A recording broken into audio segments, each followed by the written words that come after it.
Perkenalkan, nama saya Dia Andani.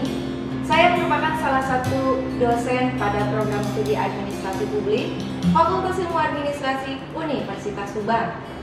Pada program administrasi publik, saya mengampu beberapa mata kuliah. Salah satunya adalah mata kuliah teori organisasi. Mata kuliah teori organisasi merupakan salah satu mata kuliah inti prodi. Mata kuliah ini akan membawa mahasiswa menjelajahi teori-teori organisasi, mulai dari pendekatan klasik hingga pendekatan kontemporer. Mata kuliah ini akan mengupas bagaimana struktur organisasi, budaya kerja, kepemimpinan, dan dinamika perubahan organisasi yang berlangsung dalam konteks administrasi publik.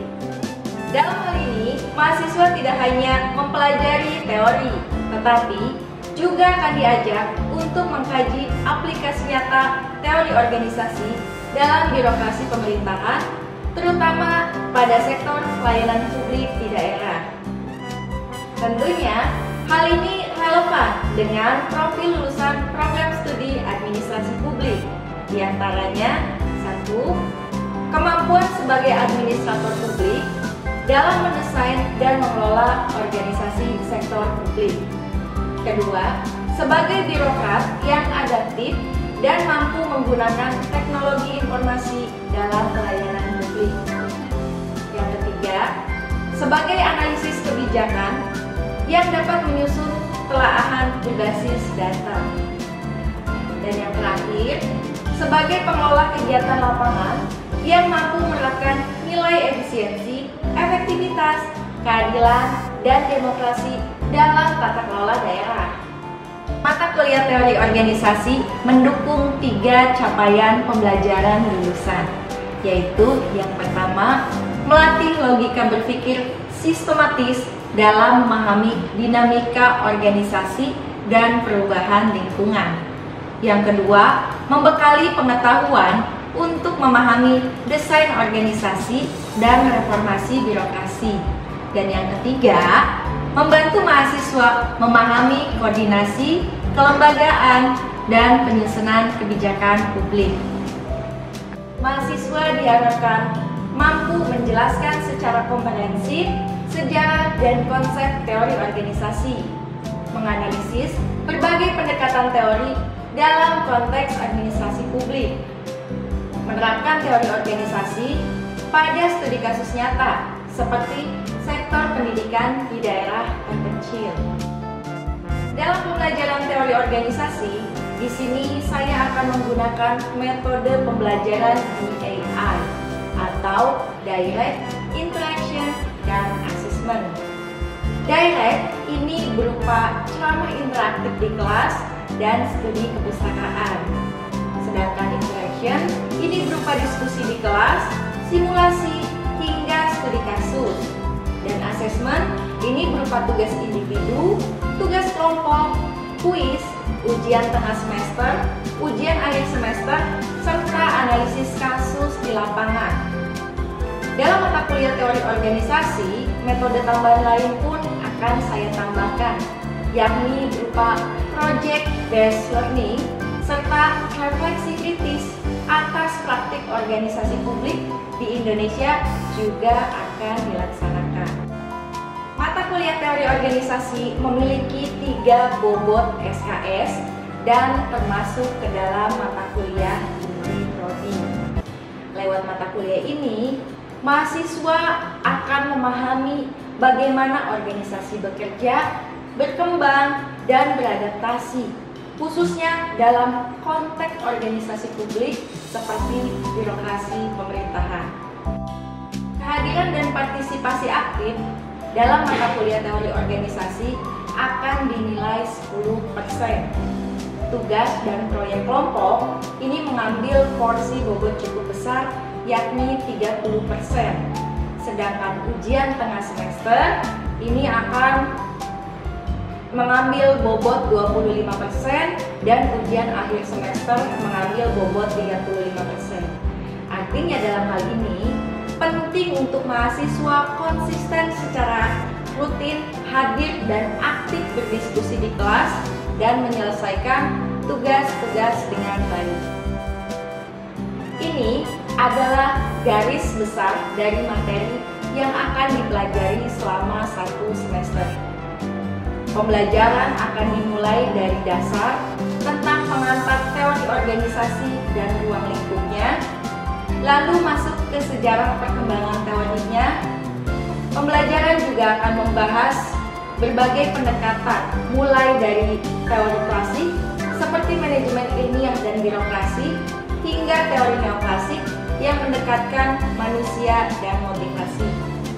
Selanjutnya, ada teori sistem yang melihat organisasi sebagai sistem yang terbuka.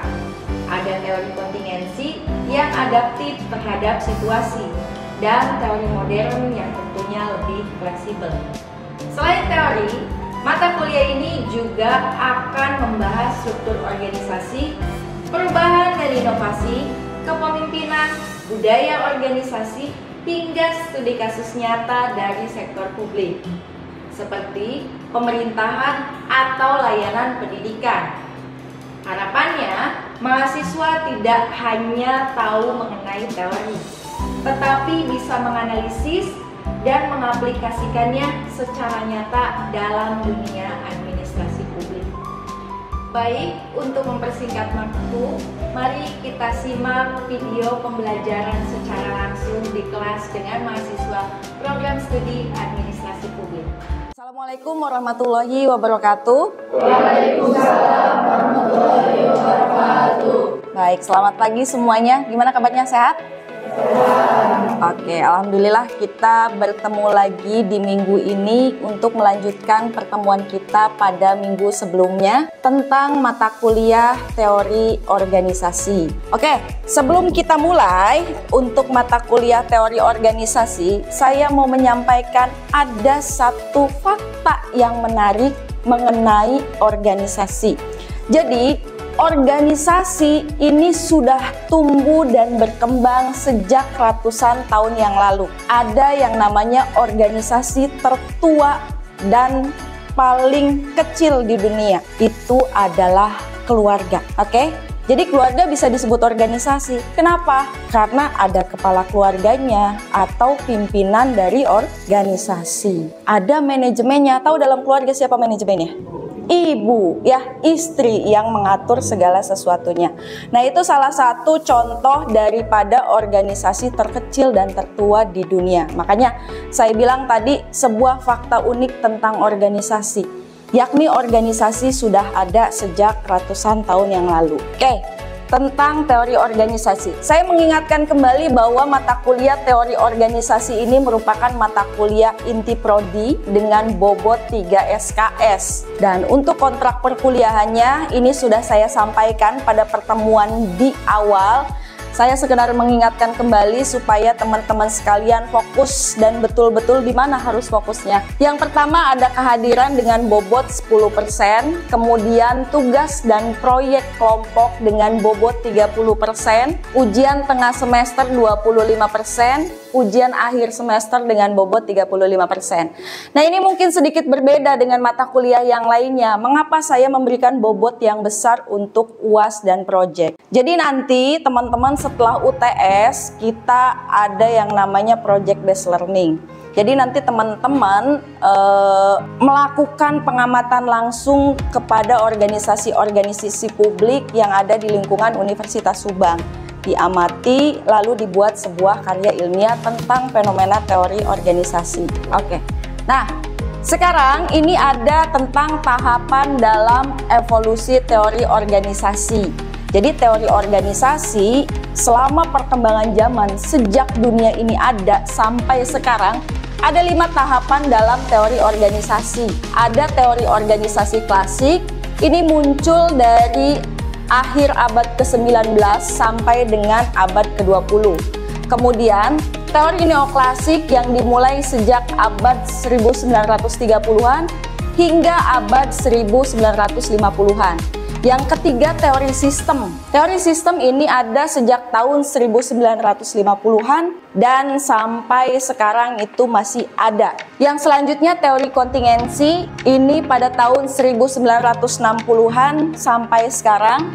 Dan yang terakhir, teori organisasi modern tahun 1980-an hingga sekarang. Oke, jadi setiap teori ini memiliki paradigma dan pemikirannya masing-masing. Ada yang mengatakan bahwa pada teori tertentu, organisasi dianggap sebagai mesin dan manusia hanya sebuah alat untuk menciptakan sebuah produksi. Nah, kemudian ada juga teori organisasi yang mengedepankan fokusnya tentang manusia, bahwa manusialah fokus penting dalam sebuah organisasi. Nah, kita lanjut, kita bahas dari teori klasik. Dalam teori klasik, ini merupakan pendekatan teori organisasi paling awal di dunia, di mana teori ini muncul pada akhir abad ke-19-an hingga awal abad ke-20-an. Fokus utamanya tentang efisiensi, struktur yang jelas, pembagian kerja, dan aturan yang tegas. Nah, ini saya sampaikan tadi, bahwa dalam teori klasik, manusia dianggap sebagai sebuah alat untuk produksi. Jadi tidak memikirkan manusianya dalam teori organisasi klasik ini. Yang penting, organisasi menghasilkan sebuah kinerja, sebuah produk, sebuah hal yang banyak. Jadi mementingkan efisiensi dan hasil daripada organisasi itu sendiri. Ciri-cirinya, struktur hierarkinya jelas. Jadi ada atasan, ada bawahan, kemudian pembagian kerjanya tegas. Setiap orang punya tugas khusus. Jadi misalnya pimpinan tugasnya apa, bagian keuangan tugasnya fokus mengurus keuangan, bagian administrasi fokusnya mengurus administrasi, dan lain sebagainya. Kemudian aturan dan prosedur baku. Semua harus mengikuti standar. Jadi tidak ada yang namanya karyawan boleh berinovasi di dalam teori organisasi klasik. Semua harus mengikuti aturan pusat, aturan baku. Fokus pada efisiensi. Waktu dan tenaga harus digunakan seefektif mungkin. Kemudian minim interaksi sosial, karena manusia dianggap sebagai mesin. Jadi manusia tidak perlu banyak bicara atau banyak komunikasi, yang penting adalah hasil. Itu yang dipahami di dalam teori organisasi klasik. Nah, ini ada beberapa tokoh dari teori organisasi klasik. Ada P.W. Taylor. Biasanya kalau dalam program studi administrasi publik, P.W. Taylor itu disebutnya dengan Bapak Manajemen. Nah, kita lihat ya, bahwa Taylor percaya cara kerja terbaik adalah bisa ditentukan lewat pengamanan, perhitungan, dan pelatihan yang tepat. Kemudian Henry Payol juga masih sama, ini merumuskan tentang manajemen, planning, organizing, actuating, dan controlling. Dan yang terakhir Max Weber. Max Weber ini dikenal dengan Bapak Birokrasi, bahwa birokrasi merupakan sistem organisasi yang rapi, berdasarkan aturan, hierarki, dan keahlian, bukan hubungan pribadi. Jadi pada teori organisasi era klasik ini tidak ada yang namanya nepotisme. Semua berdasarkan aturan, semua berdasarkan hierarki yang jelas. Nah, ada kekurangan dan kelebihan dari teori klasik. Kelebihannya karena organisasinya terstruktur dan jelas, maka kerja pun tepat sesuai dengan prosedur dan aturan. Cocok untuk organisasi yang besar dan stabil. Tetapi ada juga kekurangannya, karena organisasinya terlalu kaku dan tidak fleksibel, serta teori organisasi klasik ini tidak memanusiakan manusia.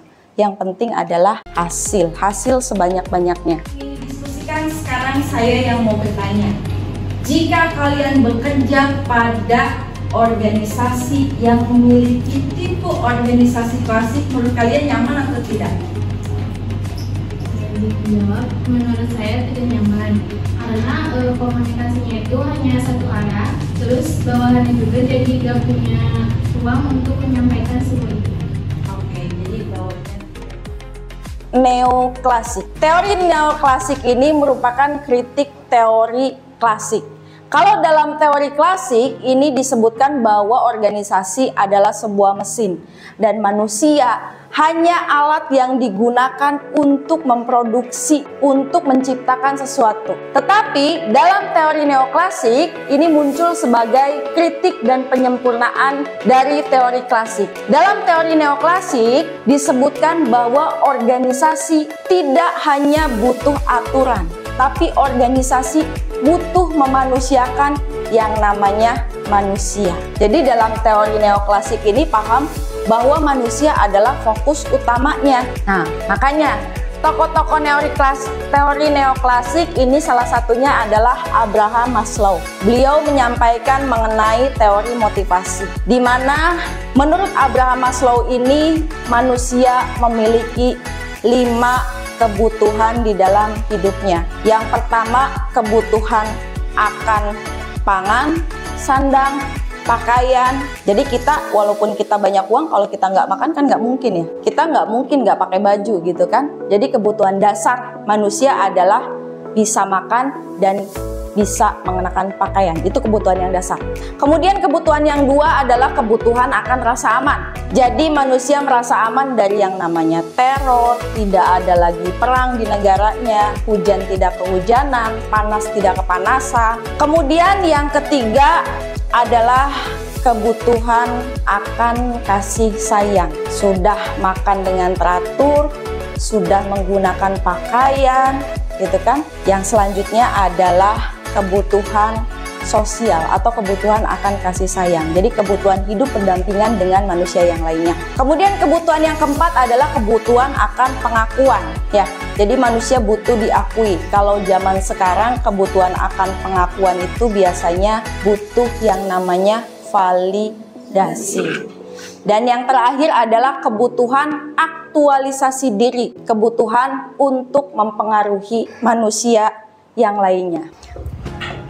Nah, ciri-ciri teori neoklasik adalah fokus pada karyawan dan hubungan antar manusia. Jadi manusianya sangat dimanusiakan. Kemudian komunikasi dan kerjasama tim sangat ditekankan. Jadi manusia boleh berinteraksi dengan manusia yang lainnya.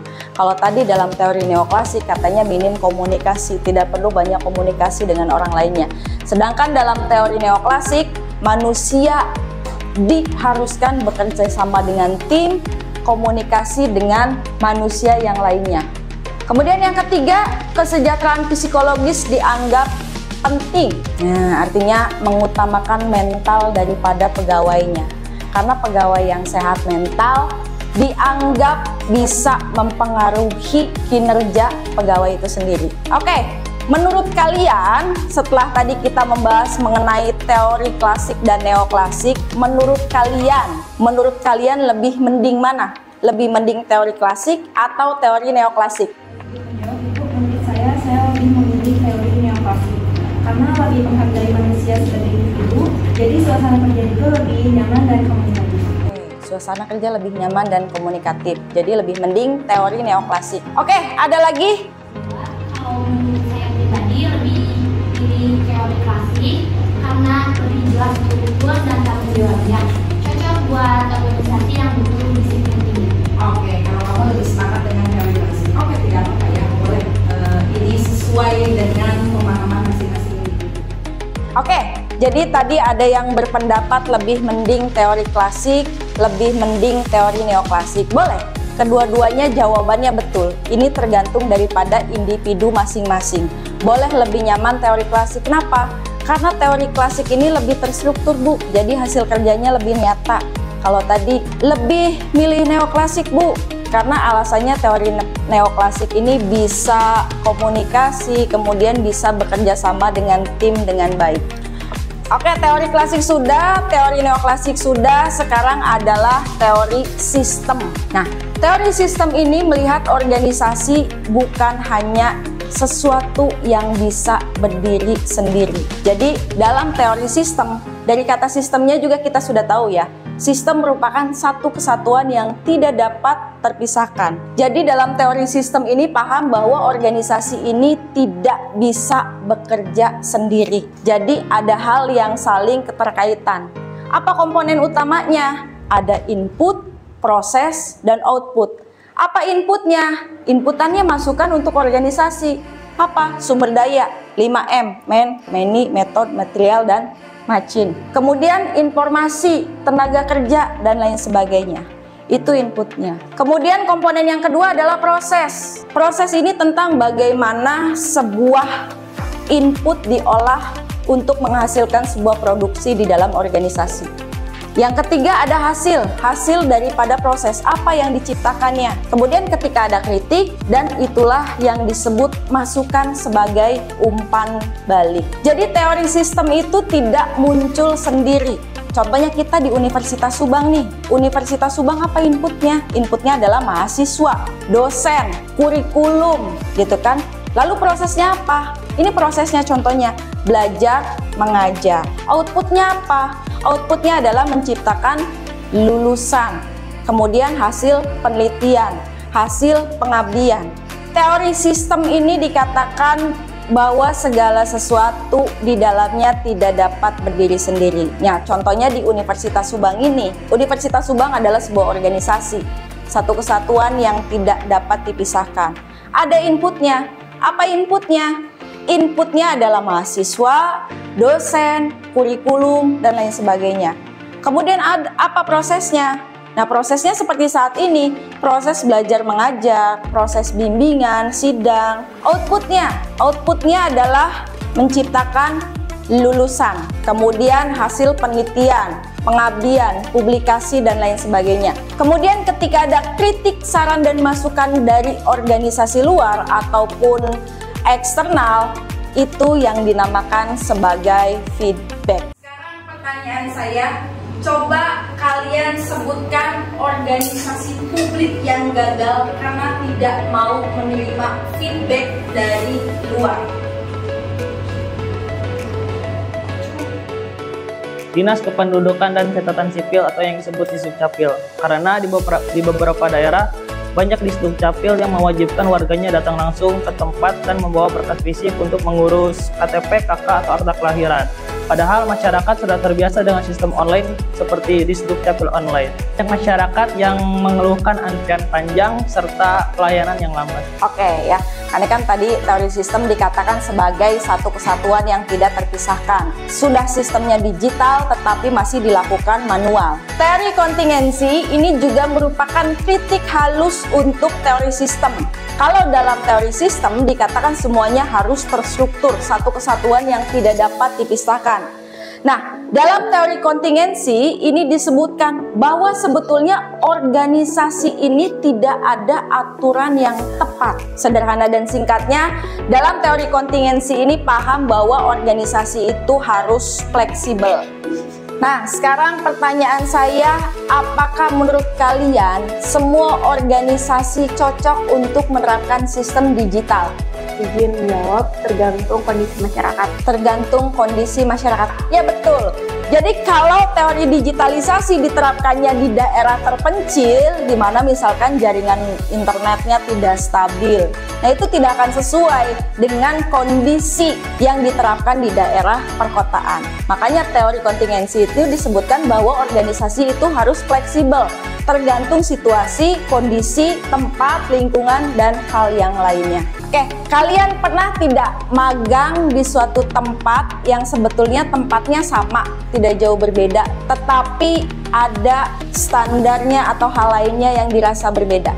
Izin menjawab, Bu. Pernah di kelurahan dan di kecamatan SOP-nya mirip tapi budaya kerjanya berbeda banget. Ya, betul. Jadi meskipun terlihat sama, tetapi di dalamnya berbeda. Nah, itu salah satu faktornya adalah tentang budaya organisasi atau kebiasaan yang ada di dalam organisasi. Atau contoh lainnya, ketika kalian datang nih ke rumah sakit, ada rumah sakit swasta dan rumah sakit daerah, gitu kan. Nah, kalau di rumah sakit daerah, itu pelayanannya tidak seramah dengan di rumah sakit swasta. Kenapa? Ya tadi, yang membedakan adalah tentang budayanya, misalnya keramahan daripada pegawainya. Nah, itu yang menjadi pembeda. Nah, inilah fokus utama daripada teori modern, di mana teori modern itu fokusnya adalah tentang budaya, kemudian simbol, dan lingkungan, serta hal-hal yang lainnya. Nah, itu tadi video pembelajaran di kelas dengan mahasiswa program studi administrasi publik. Sampai di sini pemaparan yang bisa saya sampaikan sebagai contoh salah satu model pembelajaran di kelas sebagai salah satu syarat untuk sertifikasi dosen tahun 2025. Terima kasih. Assalamualaikum warahmatullahi wabarakatuh.